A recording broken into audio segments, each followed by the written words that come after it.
Hey guys, Scott here. I'm not going to take too much of your time. I'm sure you've heard of Team Seas by now, but if not, they are a team spearheaded by Mr. Beast, aiming to remove 30 million tons of plastic and waste from the ocean. Currently, there is around 450 million tons of it in the ocean, but at least they're doing something, unlike most world governments. And if you're wondering how that affects you, well, every time you ingest something from the ocean, you are likely ingesting microplastics. Over time, these can build up in your body and cause cancers, infertility, and an assortment of other problems. If you don't want to help out for the planet, at least try and help out for yourself, but only if you can spare anything. Anyway, thank you for listening, and on with the video. Skinwalkers by Kamen Rider Chrome. As legend goes, to become a skinwalker you must attain priesthood, and then kill a member of your own family. Then, and only then, can you gain the powers to shapeshift. Then, and only then, are you a true skinwalker. According to local folklore, a man had done just that. An Indian priest had supposedly not only killed one, but 5 immediate members of his family. They never caught this man. He disappeared into the woods, never to be seen again. When Jason and Alex set out for their camping trip, they knew all the old legends, and they laughed at the idea that a skinwalker would come to get them if they trespassed on the old Indian land. The same land that supposed murders had taken place. And why would they believe the legends? A man becoming a beast was probably the most ridiculous thing imaginable. Jason and Alex were brothers. They spent their entire lives together until Jason had gotten married. Then Jason moved away and started a family. But not Alex. Alex stayed in their hometown, tending to their parents, making an honest living off of the land, and tried to be a good person. And Alex had succeeded at this. He hadn't broken a commandment in years, and was well on his way, well, in his own mind, to heaven. 3 years had passed between their last get-together, and 3 more might have passed if Alex didn't insist on a camping trip. But insist he did, and there they were. It was getting dark, and the 2 of them were laying out under the stars. They were deep in the woods, and had no GPS or maps.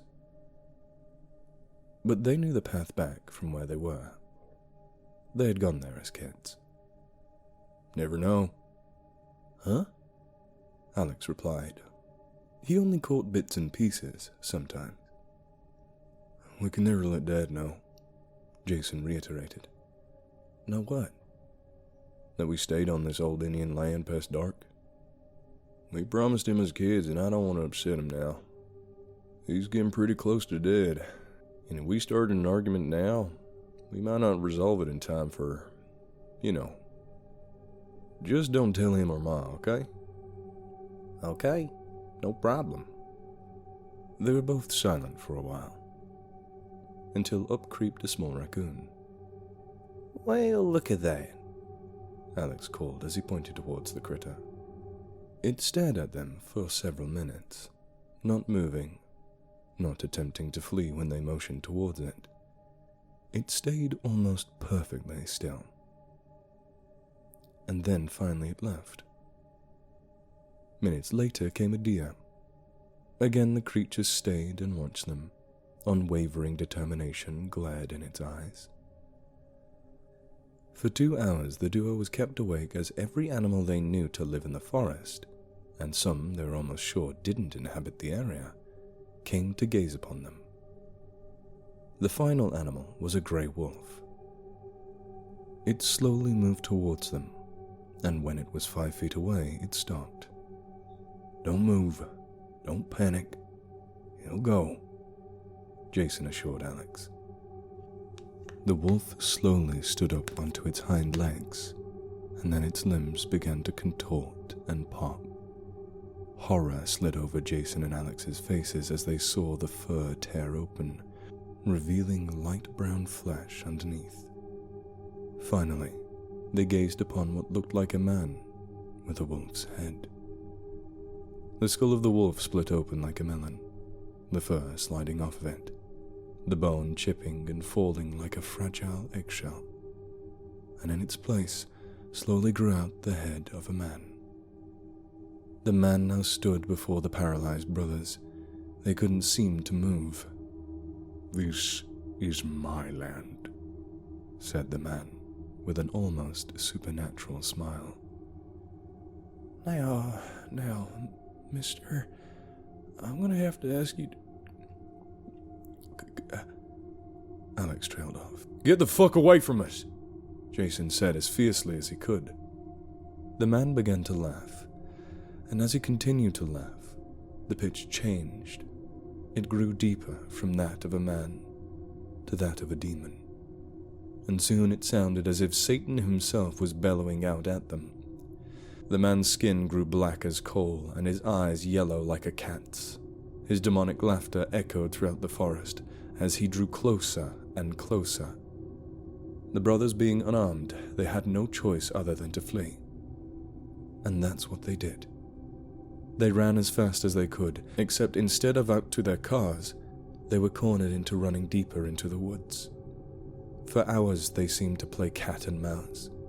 Several times animals they passed would burst open into a grotesque manner revealing the deranged man. But they continued to run. Finally they reached a cabin. They ducked inside. They were filled with fear, and the brothers felt that leaving the cabin would end in their deaths. What they found in the cabin made them regret their ignorance and legends. For in the main bedroom of the cabin were corpses, at least 100 of them. Every animal they had seen that night was there, along with some larger bodies, some human bodies. It was then that the man burst into the room, except he was once more a wolf. In his deep voice he snickered out, "Welcome home." The following week, the authorities found the cabin during their search for Jason and Alex. Both brothers' faces looked as if they were eaten by some sort of animal. 6 days later, a security camera several states over caught Alex filling up a car with gas. Several eyewitnesses also reported seeing the dead man. And on nearly all accounts, he was smiling a wide, toothy, unnatural grin.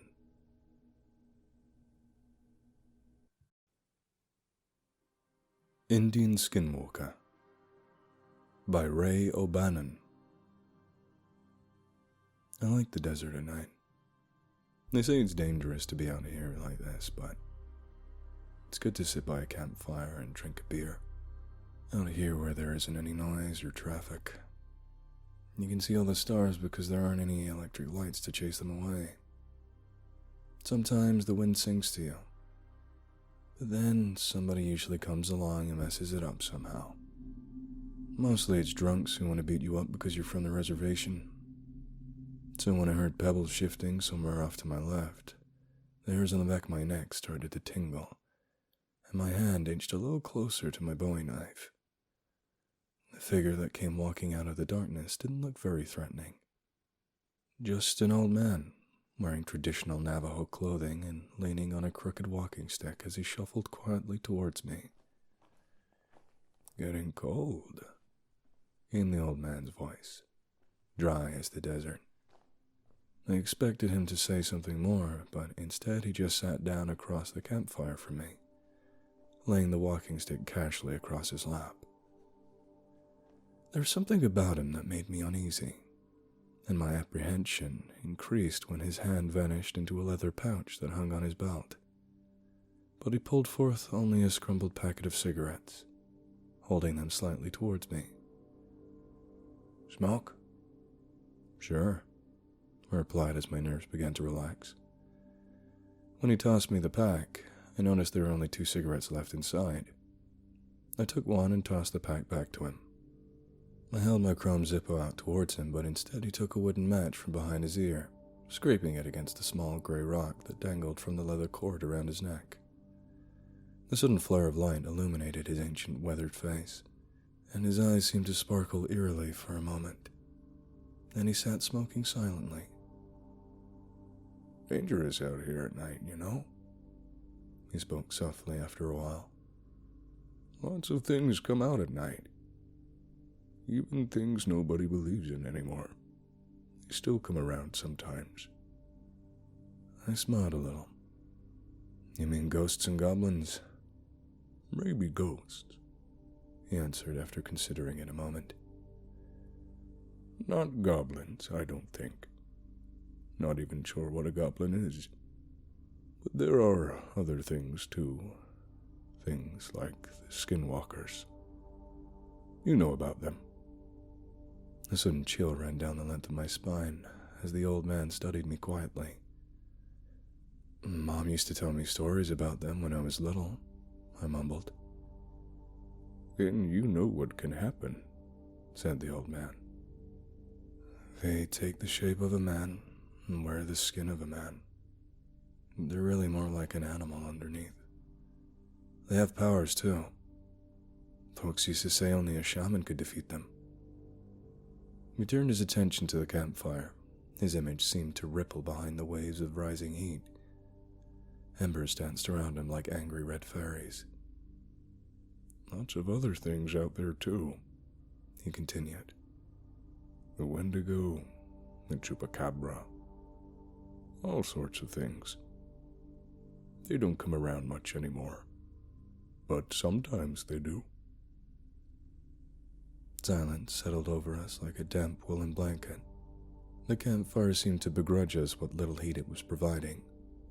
The stars twinkling above seemed to suddenly be laughing slightly, sharing some sinister joke amongst themselves. The thin slice of moon sank behind the lone cloud bank, as though unwilling to witness whatever might transpire. The beast attacked us without warning. I felt its claws sink into my back as a great weight fell upon me. Then it was gone, and I rose up to see the old man falling backwards. Whatever was on top of him wasn't visible, but I could see jagged rips appearing in his clothing and in his flesh. Then suddenly he was thrusting the walking stick upward, and there was a terrible screeching sound. The creature fell backwards into the fire and became visible as it writhed in the flames. I can't really describe it. Imagine a pale white maggot taller than a man, its bloated, mushy body bristling with claw-like barbs. Something like a mouth at one end, with rows of shark-like teeth lining the inside. A clump of black eyes that seemed completely lifeless as it rose from the fire and again hurled itself towards the old man. I'm not a hero. My brain was screaming for me to get out of there, just to run anywhere, to just get away. But then I heard the old man's screams, and I saw the empty cigarette packet lying crumpled on the ground, and something inside me stopped shaking and started getting angry instead. I tore away my clothes, and I tore away my skin as well, revealing my true form. I was springing towards the ugly monstrosity before I really had any time to think about it, which is probably just as well. As I struggled with the creature, attacking savagely with my own teeth and claws, I caught a glimpse of the old man rising weakly to his feet. His walking stick was beginning to glow faintly, casting an eerie light upon him as he moved forwards. He plunged the stick deep into the creature's hide. The thing stopped biting at my face and made that deafening screeching sound again. But this time, it didn't stop screeching for a long time. I'm not sure if it died or just went to some place when it faded away from view. I hope it died. The old man reached down to recover his walking stick from where it had fallen, watching me carefully. It's difficult for me to speak when I'm in my true form, but I can manage if I concentrate. "What was it?" I managed to ask. "No idea," he answered with a puzzled frown. We stood staring at each other for a moment. "You can eat and lose weight," I pronounced quietly, pointing a talon at his torn and ruined clothing. "It's nothing," he chuckled. "You're gonna need new skin." But then his smile faded. his grip tightening on his walking stick as he studied me in the campfire's flickering light. You can relax, I lisped. Kamen skin won't work on me. His eyes drifted uncertainly to his walking stick. Still, I'm supposed to try to destroy you. Yep. Same here, old man. We continued staring uneasily at each other for a long moment. Then the old man's smile slowly returned. Crazy world, ain't it? Crazy world, I agreed. As he turned to go, I glanced around and saw the shredded remains of my jacket. Snagging it with a claw, I turned back towards the old man shuffling away into the darkness. Hey, Pops. I called quietly, tossing him the fresh pack of cigarettes that had been in my jacket pocket. I think I managed something like a human smile. He nodded thanks and then vanished into the desert night. I sat back down beside the campfire. A million stars twinkled overhead. They say it's dangerous being out here alone in the desert. But I like it. Sometimes the wind sings to you, and all you can do is sing back.